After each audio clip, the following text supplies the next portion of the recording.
Salam, mən Renat Məmmədov. Hal-hazırda Varşavada yaşayırıq, Varşavada fəaliyyət göstəririk və öz həyatımızdan, gələcək mərhələlərdən və s. danışmaq istəyirik sizin üçün. Belə fikirləşirik ki, bunlar sizin üçün maraqlı olacaq. Ən azından Azərbaycanlıların buradakı həyat tərzini görməyiniz sizin üçün maraqlı olar və hər hansı bir mövzularda bizdən optimist, pozitiv emosiya da ala bilərsiniz deyə düşünürük. Məqsədimiz, yəni istiqamət vermək və yaxud da ki, kimlərsə manipulyasiya eləmək və s. deyil.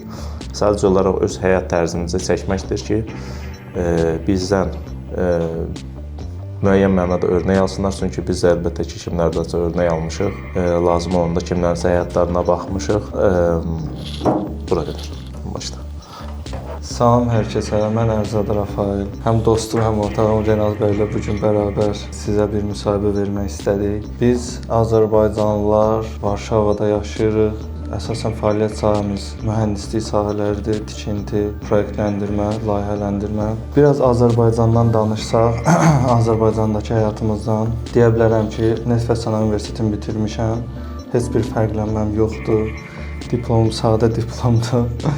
Azərbaycan Təhsil Nazirliyində çalışmışam. Orada da avtomatika mühəndisi üzrə çalışmışam. Burada da çalışırıq, onu davam eləyək. Yüksək səviyyədə təbii ki, bu yaxınlarda hətta həm dostum, həm ortağım Renatla bərabər Polşanın rəsmi sertifikasiya idarəsindən sertifikatlarımızı aldıq və hal-hazırda biz rəsmi olaraq Polşa və Avropada mühəndislik sahələrində elektrika və santexnika, yəni hidravlika üzrə rəsmi olaraq servis edir və hər hansı bir qurğuların çalışmasının standartlarına rəy bildirə bilirik. Bu bizim ilk və son uğurlarımızdır. İnşallah uğurlarımız davamlı olacaq. Çalışırıq özlərimizdə, özümüzü inkişaf elətdirməyə və bizi izləyənlərə də daha çox bir məsləhət xarakterli deyə bilərəm ki, yəni hər zaman özlərinizə çalışın, özünüzü artırmağa çalışın. Əsasən də xaricdəsinizsə bu qədər. İlk dəfə Polşaya necə gəldiniz? Gözəl sualdır, Renat bəy başlasın. Əslində Polşaya gəlmək mənim ağlımdan keçmirdi. Demək olar ki, Polşaya gəlməmişdən qabaq Azərbaycanda da bir çox biznes sahələrində olduğum üçün Avropanın bütün yerlərini deməli gəzmişdim. İtaliyasından tutmuş, Yunanistan və s. və ilaxır. Demək olar ki, 90% Avropaya hakim idim. Dünyanın bir çox yerinə hakim idim ümumiyyətlə. İsrail vizasına qədər var idi, fəaliyyətlərimiz davam edirdi. Sadəcə seçim məsələsi idi. Çünki Rusiya ilə onsuz da yaxşı əlaqələrimiz var idi, biznes qurmaq və dostlarımız orada çox idi. Seçim etmişdim ki, Amerika və yaxud da Kanada. Baxmayaraq ki, bütün vizalara hakim olsaq da, Amerika və Kanada vizalar alınmadı. Londona getmək haqqında düşündüm. Ondan sonra fikrimdən daşındım. Fikirləşdim ki, Avropadan başlayaq, sonrasına baxarıq. Bir macəra xarakterli, biznes xarakterli Polşa vizasını aldım. Çünki dediyim kimi Avropaya tez-tez gəlib gedirdik, heç bir problem yox idi. Ondan sonra isə Polşa macəraları başladı. Polşa bizim üçün bir çox şey öyrətdi. Çünki Polşa Avropanın digər yerlərindən fərqli olaraq daha çox əzm tələb edən bir yerdir. Burada ayaq üstə qalmaq, burada fəaliyyət göstərmək o qədər də asan deyil. Sənət baxımından bəzi şeylər asan görsənsə də, həyat baxımından demək olar ki, çox aqressiv bir həyat tərzi gedir burada. Mənim gəlişim bu ilə başladı, macəralarım bu ilə başladı. Ümid edirəm ki, bu macəralar sizin üçün maraqlı olacaq. Buyurun. Niyə Polşa sualına cavab vermək daha çox burada Azərbaycanlıların olduğu olmasıdır. Bir də Slavyan dillər qrupuna aid olduğu üçün, yəni daha rahat gördüm. Dilin, təbiətin daha rahat araşdıra biləcəyim üçün Polşanı seçdim. Təbii ki, bura gələndən sonra bir növ çətinliklər oldu, dil bariyerləri oldu. Onu deyə bilərəm ki, Polşada İngilis dili daha çox gənclər arasında yayılıb, yəni nisbətən orta yaşlı təbəqə İngilis dilinə hakim deyil. O cəhətdən bura gəlmək istəyənlərə bir tövsiyə də ola bilər ki, daha çox rus dilini bilən və ya ən azından məlumatı olan insanlar bura gəlsə, biraz rahat bir şəkildə onların dilini öyrənə bilər. Təbii ki, İngilis dili də vacibdir, amma müəyyən bariyerlər, çətinliklər olacaq. Ondan sonra təbii ki, gələndən sonra çox macəralar başladı. Mənim bura ilk gəlməyimin səbəbi biznes yönümlüydü. Ağlımda bir biznes modeli var idi ki, barbershop açmaq, onu gerçəkləşdirməyə gəldim. Uğurlu olmadı desəm düz olmaz. Çünki o ideyamın, layihəmin sayəsində bir çox insanları tanıdım. Elə ən başda olaraq Renat bəyi tanıdım. Hal-hazırki ortağımız, şərikim, həm də dostum. İlk tanışdığımız orada yarandı. Tanışdığımızda da biraz maraqlı oldu. Çəkişməsən, bərkişməsən söhbəti orada keçdi. Renat bəy onu artıq özü danışar. Çünki orada daha çox Renat bəyin arqumenti var. Bəli, biznes açıldı. Təbii ki, heç bir nə oturum icazəsi var idi, nə şirkət açmaq icazəsi var idi. Burada olan Azərbaycanlı vəkillərdən dəstək aldıq, yardım aldım və işə başladıq. Renat bəy həmin zamanlar eyni şəkildə tikinti sahəsində idi. Tikinti, dizayn, remont professional şəkildə xidmət göstərirdi. O zaman tanış olduq, öz köməyin əsirgəmədi. Gözəl bir dizaynda bərbərxana açdıq. Sadəcə zaman və reklam məsələsi var idi ki, mənim bir də səriştəsizliyim, yəni bir mühəndis olaraq bərbərxana açmaq biraz yox, çox riskli bir addım idi əslində. Mən o riskə getdim, peşman deyiləm. Bəli, itirdik, amma qazandığımız daha çox oldu və ondan sonra maraqlı macəralar başladı. Artıq qalanı Renat bəy ilə də əlaqəlidir. Renat bəy özü danışsın. Renat bəy və Rafael bəy, sizcə biznesin ilk addımları nədir? Nə etmək olur? Mən bu mövzulara əslində keçmişdən başlamaq istəyirəm. Biz Polşaya gələndən sonra düşündük ki, Azərbaycandakı kimi hər şey asan olacaq. Zaten tikinti sahəsində Azərbaycanda mənim şəxsi şirkətim var idi. Bir çox böyük layihələrə imza atmışdım. Burada gəldim, gələn kimi Azərbaycan da deyib, Rus dilində danışmamız əlbəttə bizə kömək oldu ki, Ukraynalılarla, Belaruslarla fəaliyyətlərimiz başladı. Əlbəttə polyaklarla da işləyirdik. Müəyyən vaxtlarda yanlışlarımız harda oldu? Bizim fəaliyyətlərimizin iflasa uğraması harda oldu? Onu deyim sizə. Bizim normalda işimizdə və maddi büdcəmizdə bir problem yox idi. Yetərincə vəsaitimiz var idi işə başlamaq üçün. 5-10 nəfərdən ibarət olaraq olan briqada düzəltdik. Amma yanlışlar hər zaman Polşada ən böyük yanlışlarımız sənədlərlə bağlıdır. Umovaları bağlamadıq, imzalamadıq, fəaliyyət göstərmədik düzgün. Sadəcə işə qaçdıq və inanın ki, boş yerə 3 ilimizi itirdik. Ondan sonra Almaniya özümüzə açıldı. Almaniyada bəli, pul qazandıq. Orada da bir il yarımımızı itirdik. Yəni bu sözləri ona görə deyirəm ki, bir biznes və yaxud da bir nəyinsə məqsədin dalınca qaçanda pulu düşündüyünüz zaman hər zaman pulu qazanıb, amma həyatda çox şey itirəcəksiniz.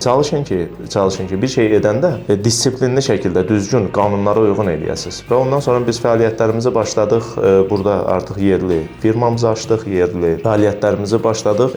Fəaliyyətləri başlamaq dönəmində Rafaeli tanıdım əlbəttə ki. Çox kreativ fikirlə əslində Rafael başlamışdı. Demək olar Polşada analog olmayan böyük bir sahə, böyük bir ərazidə, yəni ki, böyük bir location da barber shop açmışdı. Açmışdı deyəndə yəni açmaq istəyirdim. Onun tikintisini bizə həvalə elədi. Biz əlimizdən gələni elədik. Ümidvarıq ki, bizim tikinti prosesində problemimiz olmadı.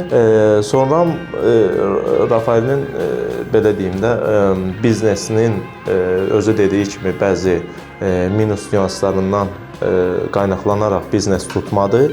Amma biznes tutmamağına baxmayaraq çox pozitiv enerji aldım Rafaeldən və Rafaellə iş bildiyimizdə, çünki ən azından Rafael elektrik sahəsində artıq mühəndis səviyyəsində idi. Mənim də yetərincə bir 15 illik səriştəm var idi. Ona görə fəaliyyətlərimiz xırda işlə başlayaraq fəaliyyət göstərməyə başladı. Əvvəlcə mən Rafaelə hər hansı bir kiçik işlərdə yardım istəyirdim Rafaeldən. Çünki elektriksimiz demək olar ki, yox idi. Rafael də əlbəttə ki, özünün beyin səviyyəsini ortaya qoyaraq 1-2 nəfərdən ibarət olan kiçik qrup düzəldib bizim işlərimizdə bizə kömək etməyə başladılar. Biz birinci başladıq Azərbaycan və türklərdən iş almağa, hər bir azərbaycanlıların etdiyi kimi öz müşkilərdən, yəni kömək almağa, danışıqlar eləməyə. Sonra isə Rafaellə birləşəndən sonra polyak dilinə az da olsa hakim olduğumuz üçün və rus dilini demək olar ki, yaxşı bildiyimiz üçün biz qərara gəldik ki, Polşanın ən böyük şirkətlərindən iş ala bilərik.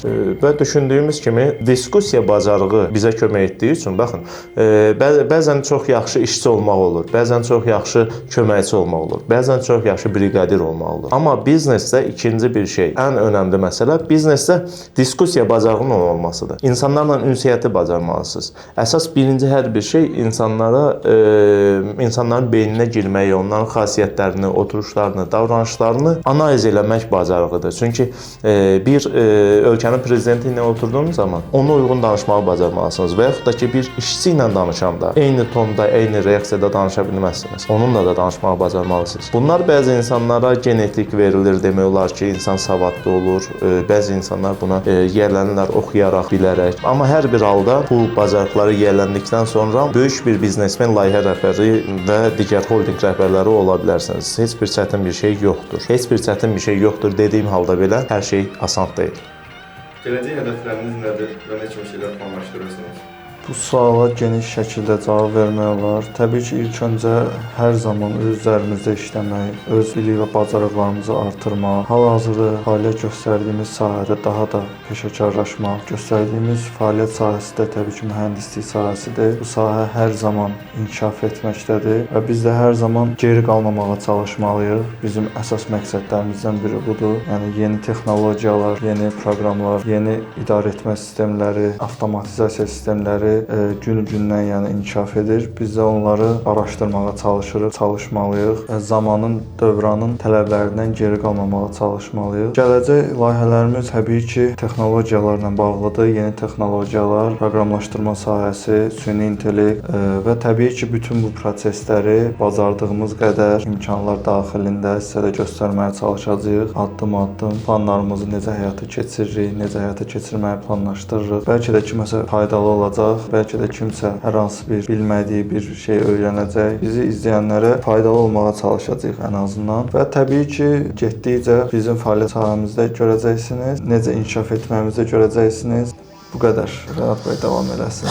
Düşünürəm ki, gələcək planlarının içində əslində çox belə rəsmi sizi yormaq istəmirəm bu gələcək planlarla bağlı. Amma sizə onu demək istəyirəm ki, bundan sonra artıq tez-tez sizlə üzə qarşılaşacağıq. Həyat tərzimizə qədər elə eləyəcək ki, sizin üçün maraqlı sujetlər verək ki, gəzdiyimiz yerlər, getdiyimiz yerlər, ən çox enerjimizi harda çıxardırıq. Çünki istərsəmiz iş prosesimiz o qədər stressli iş prosesidir ki, o qədər çox demək olar ki, gündə 4 saat yataraq, gecə-gündüz layihələr üzərində, işçilər üzərində, sənədlər üzərində işləyirik və bunun içində stressimizi necə atırıq, onları kimi sizə göstərməyə çalışacağıq. Yəni əslində məqsədimiz sizə istiqamət vermək deyil. Əslində məqsədimiz öz fəaliyyətlərimizi həyatda qoymaqmı, həyatda göstərməkmi?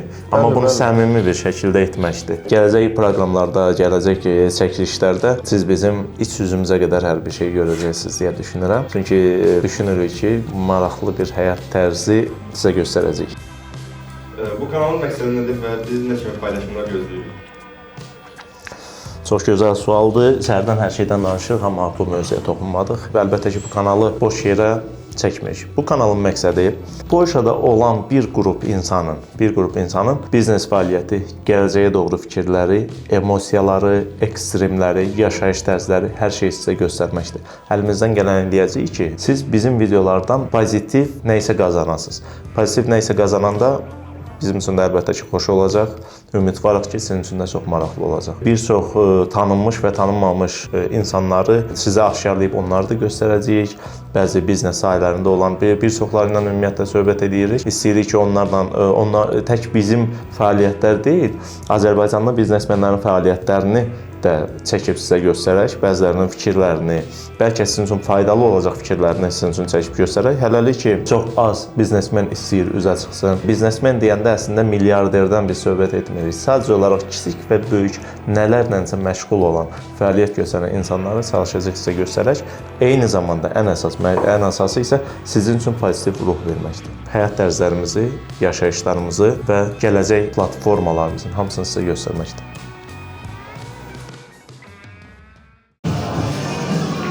Tək oynamaq olmur. Həyatda biznesdə komanda işidir.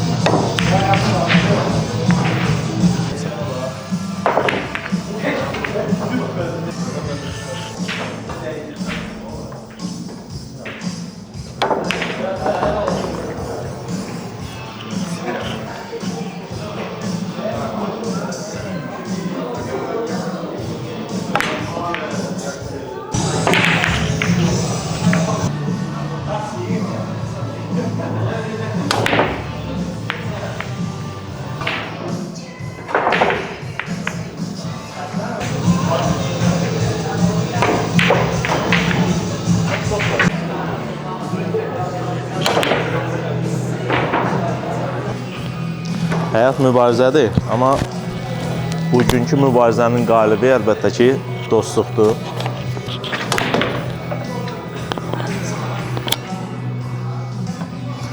Bu videonu burada sonlandırırıq, amma daha maraqları sizi gözləyir.